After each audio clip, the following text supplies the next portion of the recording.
I read a recent report of someone preparing to take a refugee from Ukraine, and they are repurposing their home for a family who have a disabled son. He's in a wheelchair, living with disabilities.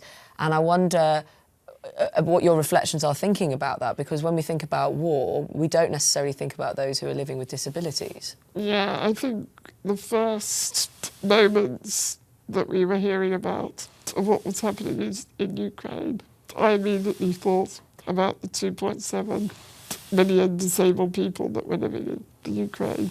I was thinking, well, what would I do if suddenly I couldn't be in my home and I was down in a tube station and there was nowhere to plug my ventilator into? I would be dead.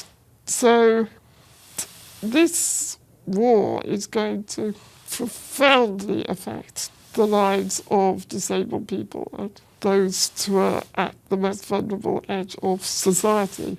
And we already know that there's a lot of children living in some of their residential homes, because they do still have a lot of residential homes where kids are shut away. Some of them, I have heard, have been just left there to die. Because, in many ways, it's the survival of the fittest. And I'm afraid that is true. We don't like to think about it.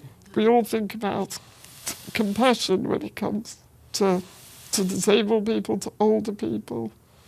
But there is a dark side of all that, where there isn't the compassion, where actually vulnerable people of any sort are subject to bullying and left to fend for themselves.